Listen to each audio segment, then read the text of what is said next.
கிறிஸ்துவுக்குள் அன்பான சகோதர சகோதரிகளே, இந்த நாளில் கூட வேத வசனத்தை அப்பியாசித்தல் என்கிற நிகழ்ச்சிக்கு உங்கள் யாவரையும் ஆண்டவராகிய இயேசுவின் நாமத்தினாலே வாழ்த்தி வரவேற்கிறோம். இந்த நிகழ்ச்சியிலே இன்றைக்கு நாம் பார்க்க இருக்கிற பாடம், ரட்சிக்கப்பட என்ன செய்ய வேண்டும், ஆண்டவருடைய ரட்சிப்பை பெற்றுக்கொள்ள நாம் என்ன செய்ய வேண்டும். ஒரு நாள் பிலிப்பு பட்டணத்து சிறைச்சாலையிலே நடு ராத்திரியிலே பாடல் பாடுகிற ஒரு சத்தம் கேட்டது. அந்த சத்தத்தை கேட்ட பொழுது அந்த சிறைச்சாலை அதிகாரி இந்த நேரத்திலே யார் பாடலை பாடுவது என்று அவன் பார்க்க வந்த பொழுது திடீரென்று சிறைச்சாலை அதிர்ந்தது. அந்த இடத்திலே சிறைச்சாலையின் கதவுகள் திறந்தன.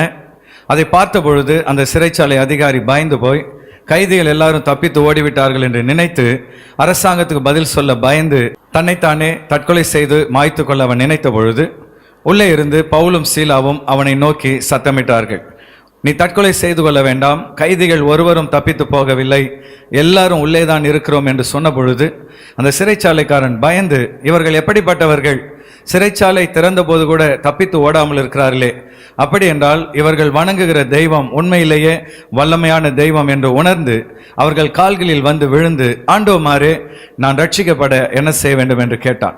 அந்த ராத்திரியிலே ரட்சிப்பின் நற்செய்தியை பவுலும் சீலாவும் அந்த சிறைச்சாலைக்காரனுக்கு போதித்தார்கள். அன்பான தேவ பிள்ளைகளே, நம்முடைய வாழ்க்கையிலே நாம் ரட்சிக்கப்பட என்ன செய்ய வேண்டும் என்பதை அறிந்து கொள்ள வேண்டும். இந்த நாளிலே உங்களுக்கு முன்பாய் நான் வைக்க விரும்புகிற முதலாவது கேள்வி, ரட்சிப்பு என்பது என்ன? What is salvation?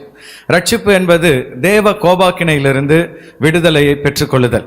ரோமர் 5வது அதிகாரம் 9வது வசனத்திலே, இப்படி நாம் அவருடைய இரத்தத்தினாலே நீதிமான்களாக்கப்பட்டிருக்க கோபாக்கினைக்கு நீங்களாக அவராலே நாம் ரட்சிக்கப்படுவது அதிக நிச்சயமாமை. ஒரு தண்டனைக்குரிய கைதி நீதிபதிக்கு முன்பாக நிற்கும் பொழுது தனக்கு தண்டனை கிடைத்து விடுமோ என்று அவன் கலங்கும் பொழுது நீதிபதி அவனுடைய சூழ்நிலையை கருத்தில் கொண்டு கருணையாக அவனை மன்னித்து விடுதலை பெறும் பொழுது அவன் எப்படி சந்தோஷப்படுகிறானோ, அதே போல நீதியுள்ள நியாயாதிபதியாகிய கர்த்தருக்கு முன்பாக நாம் பாவிகளாய் நிற்கும் பொழுது அவர் கருணையாக இரக்கத்தோடு கிருபையாக மனம் இறங்கி நம்மை மன்னித்து விடுதலை செய்யும் பொழுது நாம் எப்படி மகிழ்ச்சி அடைவோமோ அதையே வேதம் ரட்சிப்பு என்று அழைக்கிறது. அன்பான தேவ பிள்ளைகளே, நம்முடைய கிரியைகளினாலும் புண்ணிய செயல்களினாலும் நாம் ரட்சிக்கப்பட முடியாது என்று வேதம் சொல்கிறது. தீத்து 3வது அதிகாரம் 5வது வசனத்திலே, நாம் செய்த நீதியின் கிரியைகளின் நிமித்தம் அவர் நம்மை ரட்சியாமல் தமது இரக்கத்தின்படியே மறுஜென்ம முழுக்கினாலும் பரிசுத்த ஆவியினுடைய புதிதாக்குதனாலும் நம்மை ரட்சித்தார். நாம் புண்ணிய செயல்களினால் கடவுளிடத்திலே செல்லலாம், கடவுளுடைய மன்னிப்பையும் ரட்சிப்பையும் பெறலாம் என்று நினைக்கிறோம். ஆனால் உண்மை என்னவென்றால், ஒரு பாத்திரத்தில் உள்ள பாலிலே ஒரு துளி விஷத்தை போட்டவுடனே அந்த முழு பாலும் எப்படி விஷமாய் மாறுகிறதோ, அதே போல நாம் எத்தனை நல்லவர்களாக இருந்தாலும் நாம் செய்கிற 1-2 பாவங்கள் நம்முடைய வாழ்க்கையில் நம்மை பாவிகளாய் மாற்றுகிறது, தேவனுடைய நியாய தீர்ப்புக்கு முன்பாக நம்மை நிறுத்துகிறது. ஆகவே நம்முடைய புண்ணிய செய்கைகளினால் நற்கிரியைகளினால் இந்த ரட்சிப்பை நாம் பெற முடியாது. இயேசு கிறிஸ்துவால் மாத்திரமே நாம் ரட்சிக்கப்பட முடியும் என்று பரிசுத்த வேதம் சொல்கிறது. அப்போஸ்தலர் நடவடிக்கைகள் 4வது அதிகாரம் 12வது வசனத்திலே, அவராலே அன்றி வேறொருவராலும் ரட்சிப்பு இல்லை, நாம் ரட்சிக்கப்படும்படிக்கு வானத்தின் கீழெங்கும் மனுஷர்களுக்குள்ளே அவருடைய நாமமே அல்லாமல் வேறொரு நாமம் கட்டளையிடப்படவும் இல்லை. அன்பான தேவ பிள்ளைகளே, இந்த உலகத்திலே நாம் ரட்சிக்கப்பட, பாவத்திலிருந்து விடுதலை பெற, முக்தி அடைய, தேவ ராஜ்யத்துக்குள் செல்ல இயேசு கிறிஸ்து ஒருவரே வழி என்று சொல்லி வேதம் திட்டமும் தெளிவுமாய் அறிவுறுத்துகிறது. அது மாத்திரமல்ல, இந்த ரட்சிப்பை பெற்றுக்கொள்ள நாம் எதையாவது கொடுத்து தான் பெற்றுக்கொள்ள வேண்டும் என்று நினைக்கிறோம். ஆனால் இந்த விலையேற பெற்ற ரட்சிப்பை இந்த உலகத்தில் இருக்கிற அத்தனை சொத்துக்களை கொடுத்தாலும் அல்லது நம்முடைய ஜீவனையை கொடுத்தாலும் அந்த ரட்சிப்புக்கு அது ஈடாகாது. ஆகவே விலையேற பெற்ற இந்த ரட்சிப்பை ஆண்டவர் இலவசமான ஒரு பரிசாக நமக்கு கொடுக்கிறார். எபேசியர் 2வது அதிகாரம் 8வது வசனத்திலே, கிருபையினாலே விசுவாசத்தை கொண்டு ரட்சிக்கப்பட்டீர்கள், இது உங்களால் உண்டானதல்ல, இது தேவனுடைய ஈவு. ஈவு என்றால் பரிசு அல்லது ஒரு வெகுமதி என்று நாம் எடுத்துக்கொள்ளலாம். ஆகவே ரட்சிப்பு என்பது நாம் சம்பாதிக்கிற ஒன்று அல்ல, ஒரு தகப்பனுக்கு பிள்ளை கொடுக்கிற பரிசை போல தேவன் நமக்கு கொடுக்கிற ஒரு இலவசமான ஈவு என்பதை நாம் புரிந்து கொள்ள வேண்டும். எல்லாவற்றுக்கும் மேலாக இந்த ரட்சிப்பை நம்முடைய புண்ணிய கிரியைகளினாலோ அல்லது நாம் எதையாவது காணிக்கையாகவோ கொடுத்து பெற்றுக்கொள்ள முடியாது. விசுவாசத்தினால் மாத்திரமே அதை நாம் பெற்றுக்கொள்ள முடியும். ரோமர் 10வது அதிகாரம் 9வது வசனத்திலே என்னவென்றால், கர்த்தராகிய இயேசுவை நீ உன் வாயினாலே அறிக்கையிட்டு தேவன் அவரை மரித்தோரிலிருந்து எழுப்பினார் என்று உன் இருதயத்திலே விசுவாசித்தால் ரட்சிக்கப்படுவாய். ஒரு நீதிபதி விடுதலையை கொடுக்கும் பொழுது நாம் விசுவாசத்தோடு அதை ஏற்றுக்கொண்டால்தான் சிறையிலிருந்து வெளியே வர முடியும். நீதிபதி சொல்வதை நான் நம்ப மாட்டேன், நான் சிறையிலே இருக்கிறேன் என்று சொன்னால் நீதிபதி ஒன்றும் செய்ய முடியாது.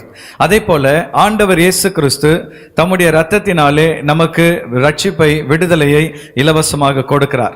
நாம் அதை விசுவாசத்தோடு ஏற்றுக்கொண்டால் மாத்திரமே பாவங்களிலிருந்தும் தேவனுடைய கோபாக்கினையிலிருந்தும் ரட்சிக்கப்பட்டு விடுதலை பெற முடியும். எனவே ரட்சிப்பு என்பது தேவனுடைய ஆக்கினை தீர்ப்பிலிருந்து நமக்கு கொடுக்கப்படுகிற விடுதலை. நம்முடைய புண்ணியங்களினால் நாம் அதை பெற முடியாது. இயேசு கிறிஸ்துவால் மாத்திரமே அதை நாம் பெற்றுக்கொள்ள முடியும். இந்த ரட்சிப்பை ஆண்டவர் இலவசமான ஒரு பரிசாக கொடுக்கிறார். விசுவாசத்தினால் மாத்திரமே அதை நாம் பெற்றுக்கொள்ள முடியும் என்பதை தெளிவாக புரிந்து கொள்ள வேண்டும். இயேசு கிறிஸ்து தான் நமக்கு ரட்சிப்புக்கு ஒரே வழி என்று நாம் பார்த்தோம். நம்முடைய ரட்சிப்புக்காக அவர் என்ன செய்தார்? நம்மை ரட்சிக்க இயேசு கிறிஸ்து செய்தது என்ன? அன்பான தேவ பிள்ளைகளே, உன்னையும் என்னையும் ரட்சிக்கும்படியாகவே ஆண்டவர் இயேசு கிறிஸ்து பரலோகத்தை விட்டு இந்த பூலோகத்திலே மனிதனாக பிறந்தார். யோவான் 1வது அதிகாரம் 1வது வசனத்திலே, ஆதியிலே வார்த்தை இருந்தது, அந்த வார்த்தை தேவனிடத்தில் இருந்தது, அந்த வார்த்தை தேவனாய் இருந்தது. அதாவது உலகம் உருவாவதற்கு முன்பாகவே தேவனோடு கூட வார்த்தையாக ஆண்டவர் இயேசு கிறிஸ்து இருந்தார். அவர் தேவனாக இருந்தார் என்பதை தெளிவாய் பார்க்கிறோம். அதன் பின்பு யோவான் 1:14 சொல்லப்பட்டிருக்கிறது, அந்த வார்த்தை மாம்சமாகி கிருபையினாலும் சத்தியத்தினாலும் நிறைந்தவராய் நமக்குள்ளே வாசம் பண்ணினார். தேவனோடு வார்த்தையாக இருந்த ஆண்டவர் இயேசு கிறிஸ்து இந்த பூமியிலே மாம்சமாகி நம்மோடு கூட வாழும்படியாக மனிதனாக பிறந்தார் என்று வேதத்திலே பார்க்கிறோம். ஆகவே மனிதனை மீட்பதற்காகவே இயேசு கிறிஸ்து இந்த பூமியில் மனிதனாக பிறந்தார். அது மாத்திரமல்ல, ஆண்டவர் இயேசு கிறிஸ்து இந்த பூமியில மனிதனாக வாழ்ந்து அவர் அநேக அற்புதங்களையும் அடையாளங்களையும் செய்து தன்னை தேவனுடைய குமாரனாக ரூபித்து, அது மாத்திரமல்ல, தன்னால் மாத்திரமே ரட்சிப்பு உண்டு என்பதை உலகம் அறிந்து கொள்ளத்தக்கதாக உலகத்தின் பாவத்துக்காக தன்னை பலியாக சிலுவையில் அவர் ஒப்பு கொடுத்தார். யோவான் 1வது அதிகாரம் 29வது வசனத்திலே, மறுநாளிலே யோவான் இயேசுவை தன்னிடத்தில் வர கண்டு, இதோ உலகத்தின் பாவத்தை சுமந்து தீர்க்கிற தேவ ஆட்டுக்குட்டி என்று கூறுகிறான். அன்பான தேவ பிள்ளைகளே, இரத்தத்தினால் மாத்திரமே நமக்கு பாவ மன்னிப்பு உண்டு என்று சொல்லி பரிசுத்த வேதம் சொல்லுகிறது. அப்படி என்றால் நம்முடைய பாவங்கள் மன்னிக்கப்பட பரிசுத்தமான தெய்வம் தம்முடைய இரத்தத்தை சிந்த வேண்டும். எனவேதான் தெய்வமாகிய இயேசு கிறிஸ்து இந்த பூமியிலே மாம்சமும் இரத்தமும் உடையவராக மனிதனாக பிறந்து வளர்ந்தார். ஏசாயா 53:12 அவரை குறித்து தீர்க்க தரிசனமாய் சொல்லப்பட்டிருக்கிறது, அவர் தம்முடைய ஆத்துமாவை மரணத்தில் ஊற்றி அக்கிரமக்காரரில் ஒருவராக எண்ணப்பட்டு அநேகருடைய பாவத்தை தாமே சுமந்தார். அன்பான தேவ பிள்ளைகளே, சிலுவையிலே ஒரு ஆட்டுக்குட்டி எப்படி மனிதனுடைய பாவத்துக்காக இரத்தத்தை சிந்தி மரிக்கிறதோ, அதை போல சிலுவையில் இயேசு கிறிஸ்து நமக்காக இரத்தத்தை சிந்தி மரித்தார். அக்கிரமக்காரரில் ஒருவராக எண்ணப்பட்டு தம்முடைய ஆத்துமாவை மரணத்தில் ஊற்றி உலகத்தின் பாவத்தை அவர் சுமந்து தீர்த்தார். அது மாத்திரமல்ல, நமக்காக சிலுவையில் மரித்து அடக்கம் பண்ணப்பட்டு உயிரோடு எழுந்த ஆண்டவர் இயேசு கிறிஸ்து தம்முடைய விலையேற பெற்ற இரத்தத்தினால் நம்மை பாவத்திலிருந்து மீட்டெடுக்கிறார். 1 பேதுரு 1வது அதிகாரம் 19வது வசனத்திலே, குற்றமில்லாத மாசற்ற ஆட்டுக்குட்டியாகிய கிறிஸ்துவின் விலையேற பெற்ற இரத்தத்தினாலே மீட்கப்பட்டீர்கள் என்று அறிந்திருக்கிறீர்களே. ஒரு விலையேற பெற்ற நகையை அடகு கடையிலே வைக்கும் பொழுது, அந்த அடகு கடையிலிருந்து அதை மீட்க நம்மிடத்தில் பணம் இல்லாத பொழுது, நம்முடைய உறவுகளில் யாராவது ஒருவர் வந்து அந்த நகையை மீட்டெடுப்பார்கள் என்றால் அந்த நகை அவருக்கு சொந்தமாக மாறிவிடுகிறது. அதே போல தேவ பிள்ளைகளே, பாவத்திலே மூழ்கி கிடந்த நம்மை ஆண்டவர் இயேசு கிறிஸ்து தம்முடைய பரிசுத்த இரத்தத்தை சிந்தி மீட்டெடுத்திருக்கிறார். அழிந்து போகிற பொன்னினாலும் வெண்டியினாலும் அவர் நம்மை மீட்கவில்லை, தம்முடைய பரிசுத்த இரத்தத்தினால் நம்மை மீட்டெடுத்திருக்கிறார். ஆகவே அவருடைய இரத்தத்தினால் மீட்கப்பட்டவர்கள் அவருக்கு சொந்தமாக மாறுகிறார்கள். அப்படி நம்மை பாவத்திலிருந்து மீட்டெடுத்த ஆண்டவர் இயேசு கிறிஸ்து பாவத்தில் மரித்து கிடந்த நம்முடைய ஆவியை உயிர்ப்பிக்கிறார் என்று வேதம் சொல்கிறது. 1 கொரிந்தியர் 15வது அதிகாரம் 45வது வசனத்திலே, பிந்தின ஆதாம் உயிர்ப்பிக்கிற ஆவியானார். அதாவது பிந்தின ஆதாமாகிய இயேசு கிறிஸ்து பாவத்தில் இருக்கிற மனிதனை உயிர்ப்பிக்கிற ஆவியாக மாறினார் என்று வேதம் சொல்லுகிறது. அது மாத்திரமல்ல, எபேசியர் 2வது அதிகாரம் 5வது வசனத்திலே அக்கிரமங்களில் மரித்தவர்களாயிருந்த நம்மை கிறிஸ்துவுடனே கூட உயிர்ப்பித்தார், கிருபையினாலே ரட்சிக்கப்பட்டீர்கள். அன்பான தேவ பிள்ளைகளே, ஆதாம் பாவம் செய்த பொழுது அவன் சரீரத்தில் முதலாவது மரிக்கவில்லை, ஆவியிலே முதலாவது மரிக்கிறான். ஆகவே தேவனோடு இருக்கிற உறவையும் தொடர்பையும் இழந்து விடுகிறான். அதன் பின்புதான் பல வருடங்கள் வாழ்ந்து அவன் ஜீவித்து போனான் என்று வேதம் சொல்லுகிறது. ஆகவே நாம் உயிரோடு கூட இருந்தாலும் நம்முடைய ஆவி மரித்து போயிருப்பதினால் தேவனோடு தொடர்பு கொள்ள முடியாமல் நடைப்பிணங்களாக உலகத்தில் வாழ்கிறோம். ஆனால் இயேசு கிறிஸ்து நமக்காக இரத்தத்தை சிந்தி உயிர்ப்பிக்கிற ஆவியாகி அவர் நமக்குள் வந்து நம்மை உயிர்ப்பிக்கிறார். ஆகவேதான் அக்கிரமங்களில் மரித்தவர்களாயிருந்த நம்மை கிறிஸ்துவுடனே கூட உயிர்ப்பித்தார் என்று சொல்லி பரிசுத்த வேதம் சொல்கிறதை நாம் காண்கிறோம். ஆகவே தேவன் நம்முடைய ஆவியை உயிர்ப்பிக்கிறது மாத்திரமல்ல, தேவனுக்கு விரோதமாக சத்துருக்களாயிருந்த நம்மை குமாரனாகிய இயேசு கிறிஸ்து பிதாவாகிய தேவனோடு கூட ஒப்புரவாக்குகிறார். கொலோசியர் 1வது அதிகாரம் 21வது வசனத்திலே, முன்னே அந்நியராயும் துர்க்கிரியைகளினால் மனதிலே சத்துருக்களாயும் இருந்த உங்களையும் பரிசுத்தராகவும் குற்றமற்றவர்களாகவும் கண்டிக்கப்படாதவர்களாகவும் தமக்கு முன் நிறுத்தும்படியாக அவருடைய மாம்ச சரீரத்தில் அடைந்த மரணத்தினாலே இப்பொழுது ஒப்புரவாக்கினார். மனதிலே தேவனுக்கு விரோதிகளாக இருந்த நம்மை ஆண்டவர் இயேசு கிறிஸ்து தம்முடைய இரத்தத்தை சிந்தி மரித்து அவர் உயிர்த்தெழுந்து அவருடைய இரத்தத்தினால் நம்மை கழுவி நம்முடைய ஆவியை உயிர்ப்பித்து தேவனுக்கு பிள்ளைகளாக நம்மை மாற்றி பிதாவாகிய தேவனோடு கூட நம்மை ஒப்புரவாக்குகிறார். ஆகவே இயேசு கிறிஸ்து மூலமாகவே நமக்கு ரட்சிப்பு என்பதை புரிந்து கொள்கிறோம். இந்த செய்தியிலிருந்து நாம் புரிந்து கொள்வது என்ன? நம்மை மீட்க இயேசு பூமியில் மனிதனாய் பிறந்தார். சிலுவையில் நம்முடைய பாவத்தை சுமந்து தீர்த்து மரித்து அடக்கம் பண்ணப்பட்டு உயிரோடு எழுந்தார். உயிரோடு எழுந்த இயேசு கிறிஸ்து தம்முடைய விலையேற பெற்ற இரத்தத்தினால் அவரை விசுவாசிக்கிறவர்களை மீட்டெடுக்கிறார்.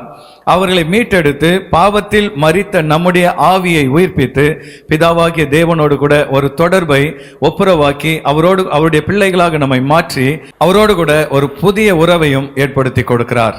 3வது கேள்விக்கு நாம் செல்லுவோம். ஒரு மனிதன் ரட்சிக்கப்படும் பொழுது அவனுக்குள் நடப்பது என்ன? ஒரு மனிதன் இயேசுவை தன் சொந்த இரட்சகராக ஏற்றுக்கொண்டு அவரோடு கூட இணைந்து நடக்க துவங்கும் பொழுது அந்த மனிதனுக்குள் நிகழ்கிற மாற்றங்கள் என்ன என்று பார்க்கும் பொழுது, இயேசுவை ஏற்றுக்கொண்டு ரட்சிக்கப்பட்ட ஒரு மனிதனுடைய இருதயத்துக்குள் அவர் வாசம் பண்ணுகிறார். எபேசியர் 3வது அதிகாரம் 17வது வசனத்திலே, விசுவாசத்தினாலே கிறிஸ்து உங்கள் இருதயங்களில் வாசமாயிருக்கவும் நீங்கள் அன்பிலே வேரூன்றி நிலை பெற்றவர்களாகி. இங்கே தெளிவாய் வேதம் சொல்கிறது, ரட்சிக்கப்பட்ட ஒரு மனிதன் விசுவாசத்திலே இயேசு கிறிஸ்துவோடு கூட அவன் வேரூன்றுகிறான். அது மாத்திரமல்ல, அவனுடைய இருதயத்தில் அவர் வாசம் பண்ணுகிறார், அவனோடு கூட அவர் வாழ துவங்குகிறார். அன்பான தேவ பிள்ளைகளே, ஆண்டவர் எங்கேயோ தூரத்தில் இல்லை, விசுவாசிக்கிற பிள்ளைகளுடைய உள்ளத்தில் அவர் வாழ்கிறார், வாசம் பண்ணுகிறார். அது மாத்திரமல்ல, இயேசு கிறிஸ்து ஒரு மனிதனுடைய உள்ளத்துக்குள் வரும் பொழுது அவனை புதிய மனிதனாக மாற்றி மறுபடியும் அவனை பிறக்க வைக்கிறார். யோவான் 3வது அதிகாரம் 5வது வசனத்திலே, ஜலத்தினாலும் ஆவியினாலும் பிறவாவிட்டால் தேவனுடைய ராஜ்யத்தில் ஒருவன் பிரவேசிக்க மாட்டான் என்று மெய்யாகவே மெய்யாகவே உங்களுக்கு சொல்லுகிறேன். இங்கே அன்பான தேவ பிள்ளைகளே, ஒரு மனிதன் ஜலத்தினாலும் ஆவியினாலும் மறுபடியும் பிறவாவிட்டால் தேவனுடைய ராஜ்யத்துக்குள் அவன் பிரவேசிக்க முடியாது. அப்படி என்றால் உயிர்ப்பிக்கிற ஆவியாகிய இயேசு கிறிஸ்து நம்முடைய ஆவியை உயிர்ப்பித்து நம்மை புதிய மனிதனாக மறுபடியும் பிறக்க வைக்கிறார். ஆகவேதான் ரட்சிக்கப்பட்ட ஒரு மனிதனுடைய வாழ்க்கையிலே புதிய சுபாவங்களையும் புதிய வாழ்க்கையையும் நாம் பார்க்கிறோம். அது மாத்திரமல்ல, ரட்சிக்கப்பட்ட நம்முடைய வாழ்க்கையிலே பரிசுத்த ஆவியினால் நம்மை அவர் முத்திரையிடுகிறார். எபேசியர் 1வது அதிகாரம் 13வது வசனத்திலே, நீங்களும் உங்கள் ரட்சிப்பின் சுவிசேஷமாகிய சத்திய வசனத்தை கேட்டு விசுவாசிகளான போது வாக்குத்தத்தம் பண்ணப்பட்ட பரிசுத்த ஆவியால் அவருக்குள் முத்திரை போடப்பட்டீர்கள். ஏற்கனவே நாம் பார்த்திருக்கிறோம், முத்திரை என்பது ஒரு மனிதனுக்கு சொந்தமாக ஒரு பொருள் மாறும் பொழுது அங்கே முத்திரை வைக்கப்படுகிறது. அது மாத்திரமல்ல, முத்திரை என்பது அங்கீகாரத்துக்கும் பாதுகாப்புக்கும் அடையாளமாக இருக்கிறது. அப்படி என்றால் ஒரு மனிதன் இயேசு கிறிஸ்துவை ஏற்றுக்கொள்ளும் பொழுது பரிசுத்த ஆவியினால் அவன் முத்திரையிடப்படுகிறான். அவன் கர்த்தருக்கு சொந்தம் என்றும் ஆண்டவருக்காக அவன் வாழ வேண்டும் என்பதன் அடையாளமாக அவன் பரிசுத்த ஆவியினால் முத்திரையிடப்படுகிறான். அது மாத்திரமல்ல, ஆண்டவர் இயேசு கிறிஸ்து அவனை முத்திரையிட்டு தனக்கு சொந்தமாய் மாற்றிக்கொள்வது மாத்திரமல்ல, ஒவ்வொரு நாளும் உள்ளான மனிதனுக்குள் கிரியை செய்து நாளுக்கு நாள் அவனை புதுப்பிக்கிறார். 2 கொரிந்தியர் 4:16 ஆனபடியாலே நாங்கள் சோர்ந்து போகிறதில்லை. எங்கள் புறம்பான மனுஷனானது அழிந்தும் உள்ளான மனுஷனானது நாளுக்கு நாள் புதிதாக்கப்படுகிறது. இந்த செய்தியை கேட்டுக்கொண்டிருக்கிற அன்பான சகோதரனே, சகோதரியே, ஆண்டவர் இயேசு கிறிஸ்து நம்மை ரட்சித்த நோக்கம் நம்மை பணக்காரர்களாய் மாற்றுவதல்ல, நம்மை பரிசுத்தவான்களாய் மாற்றுவதே.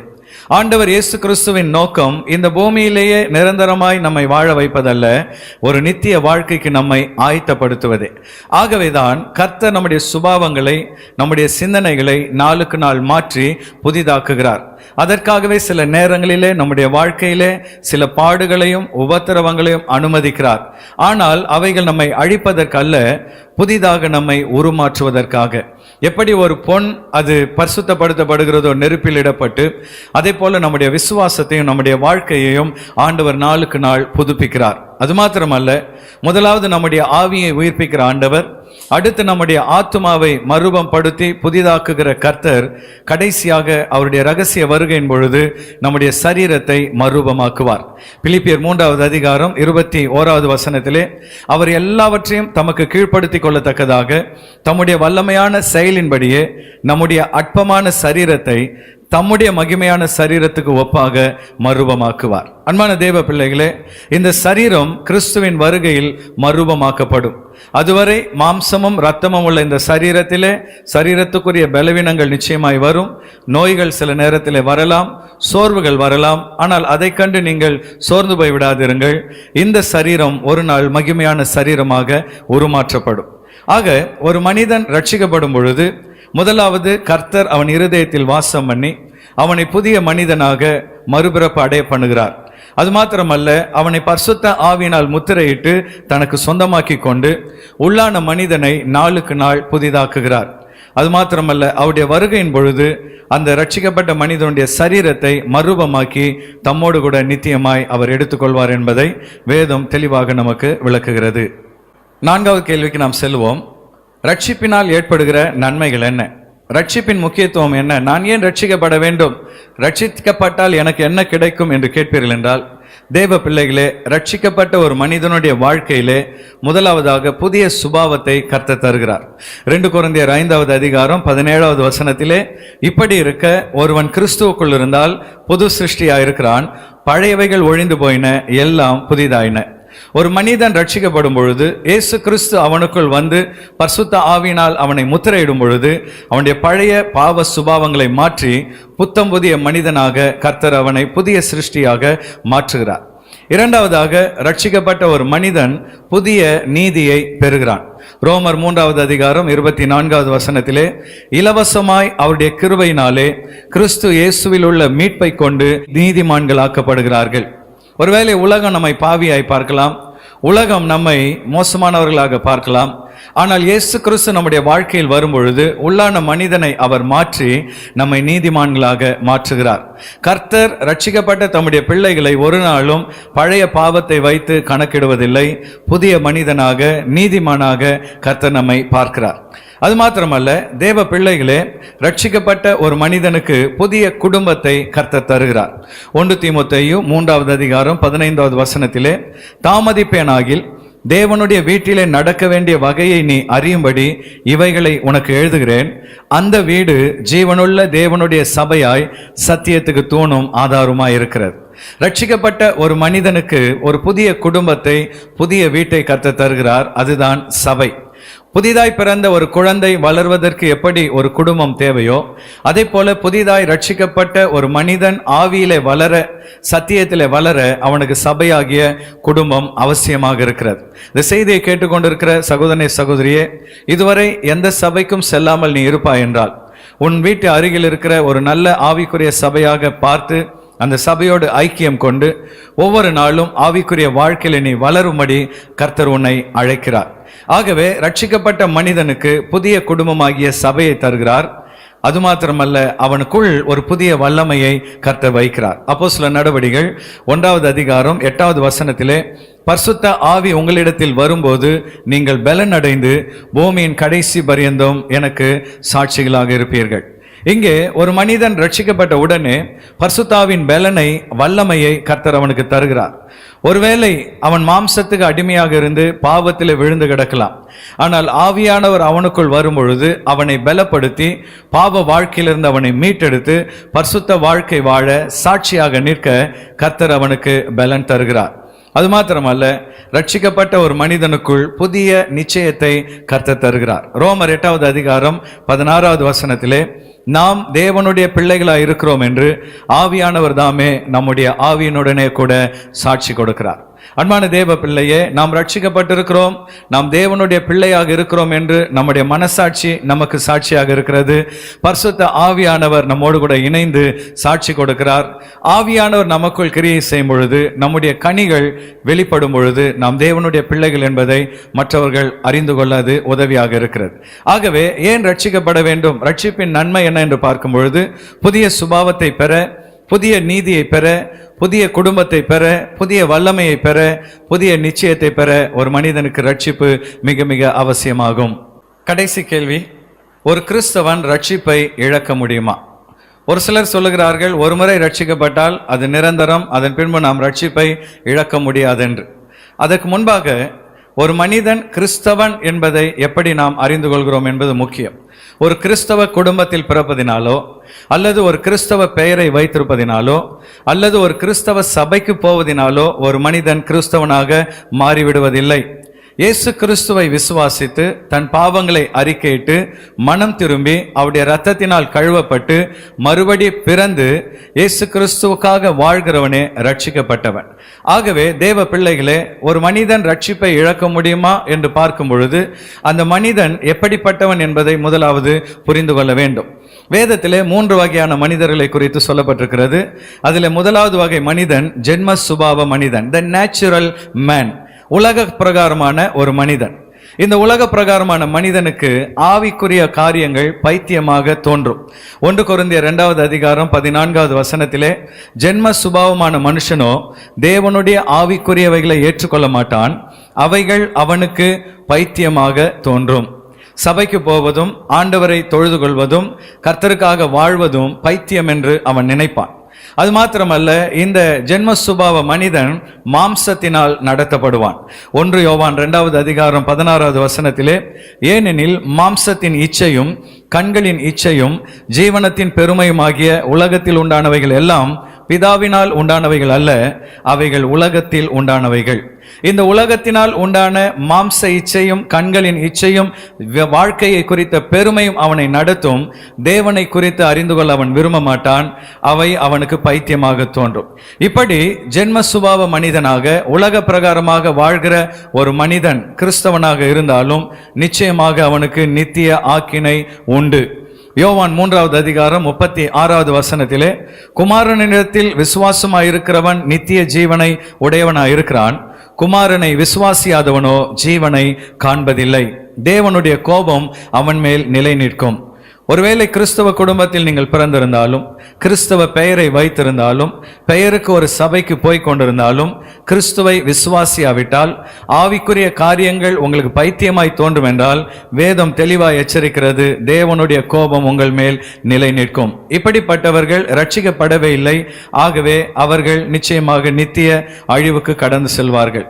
இரண்டாவது ஒரு வகையான மனிதரை குறித்து வேதம் சொல்கிறது, மாம்ச சுபாவ கிறிஸ்தவன், த கார்னல் மேன்.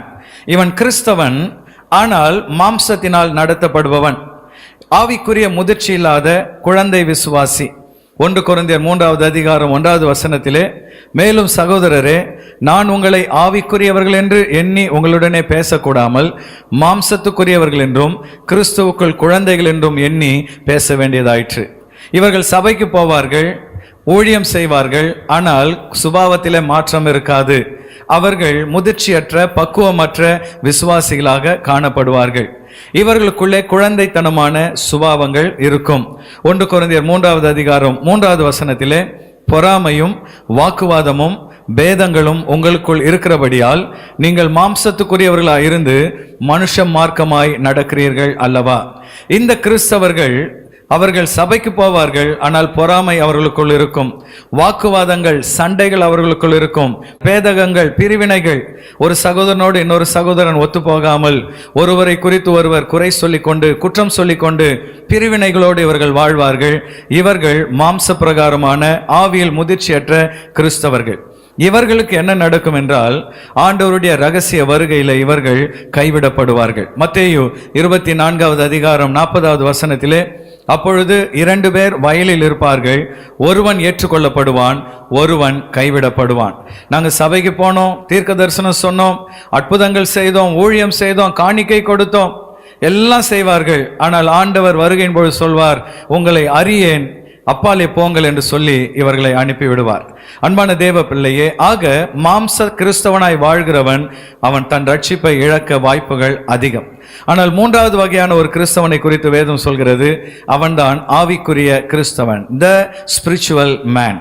இந்த ஆவிக்குரிய கிறிஸ்தவன் ஆவியிலே நடப்பான்.